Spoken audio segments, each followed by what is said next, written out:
Have you ever heard a song that's so powerful it feels like it could literally shake the ground under your feet? Well, that's the kind of power we're talking about with heavy metal. And today, we're going to tear it down piece by piece and figure out what makes it so epic. Seriously, think about it. You've probably felt it before.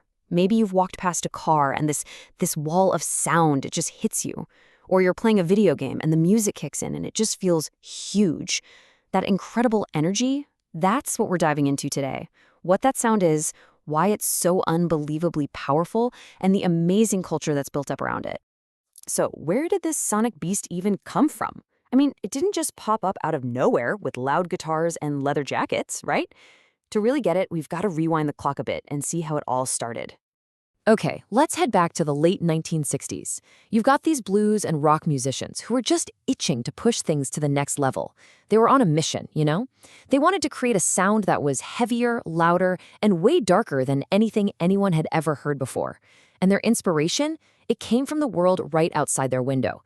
The loud, grinding, powerful sounds of the factories in their industrial hometowns. They wanted their music to have that same raw energy. Just imagine hearing that for the very first time. All right, the best way to understand how this sound gets made is to think of it like building a character in a video game.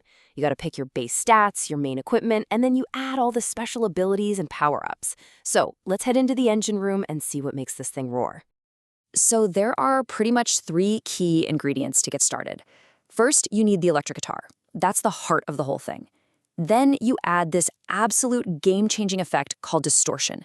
And finally, you give it all a pulse, a backbone, with a super powerful rhythm section. Let's break each of those down. Distortion is the absolute secret sauce. Honestly, think of it like a really intense photo filter. It takes a normal, clean guitar sound and just completely transforms it, making it sound fuzzy, gritty, powerful, almost like a wild animal. That signature crunch you hear in metal? Yep, that's distortion.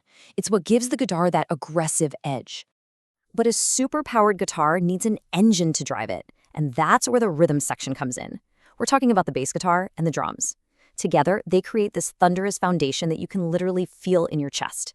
You've been to a show where the bass is so loud you feel it, right? That's the power we're talking about. And for the drummer, here's the ultimate power-up. The double bass drum pedal. This thing is awesome. It lets them use both of their feet to just unleash this insane barrage of beats. It's a rapid-fire assault that creates that incredible machine gun sound you hear in a lot of the faster metal songs. It's a total level up. Okay, so we've built our instrumental machine. It sounds absolutely massive. But what about the voice? And what kind of epic stories are they even telling over all that power? Let's get into the vocals and the incredible worlds that metal lyrics create. Now, a lot of people think metal is just a bunch of screaming, but the vocal range is actually huge. On one side, you have these soaring, super clean vocals that tell a clear story. But on the other, yeah, you have those intense, harsh vocals, the growls and screams. But it's not just random yelling. It's a really technical skill that adds this raw emotion and aggression, almost like another instrument in the band. And the stories they tell, they are just as epic and larger than life as the music. I'm talking blockbuster movie, AAA video game level stuff. I mean, look at these themes. Dragons, space battles, ancient wars. What's your favorite fantasy movie or game? I bet you there's a metal song that's just as epic, exploring that same kind of world. But heavy metal is so much more than just the music you hear. It's really a way of life for a lot of people. It's a global culture with its own look, its own traditions, and a really powerful sense of community that might actually surprise you. And yeah, that culture definitely has a distinct look. But this isn't just about fashion. It's kind of like an unofficial uniform that tells everyone you're part of the same tribe. It brings together people who all share this deep passion for the music. Have you ever felt that? Like you were part of a group all united by something you love? That's what this is all about. And the ultimate metal experience has to be the live show. It is just an explosion of sound and energy. You'll see things like headbanging and, of course, the famous mosh pit. Now, I know from the outside a mosh pit can look kind of chaotic, maybe even a little aggressive, but it's really more like a high-energy dance where everyone can let loose in a surprisingly safe way. And this right here gets to the absolute heart of it. It totally shatters the stereotypes. Despite the intense music and the aggressive look, the sense of community is incredibly strong. Seriously, I've seen someone fall in a mosh pit, and the whole thing just stops while people rush to help them up. It's like a big, loud family that looks out for each other. So how did this small movement, born in a few industrial towns, grow into a massive global phenomenon? Let's take a look at how metal evolved, branched out into all these different styles, and basically took over the world.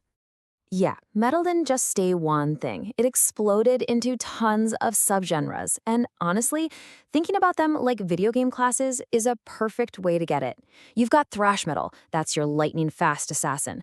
Power metal is like the epic paladin, all about heroic quests. Death metal is the dark, complex warlock. And doom metal, that's your tank. Super slow, but absolutely crushing. So, what kind of character do you like to play? There's probably a metal genre that fits that style. And this really is a worldwide movement. It has brought people together from all corners of the globe. You can find metal bands and fans in pretty much every country, creating this huge community that doesn't care about language barriers.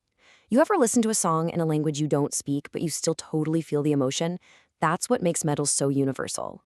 So, just how big is this global community? Well, major metal festivals can pull in numbers like this, over 200,000 people for one weekend. That's not just a crowd, that's the population of a whole city, all gathered in one field, united by their love for this music. Can you even imagine the energy of being in a crowd that big, all connected to the same song? It's unreal. So the next time you hear a heavy metal song, I really hope you remember that it's so much more than just loud noise. The main takeaway is right here. It's a global culture built on incredible musical skill, epic storytelling, and a surprisingly powerful sense of community. So what's one thing you learned about metal today that you had no idea about before? This music is always evolving, always pushing boundaries and mixing with new styles. And that just gets me so excited for what the future holds. But what about you? Now that you've seen how much it's changed over the decades, what do you think the next chapter in the story of metal is going to be? I'd love to hear what you think.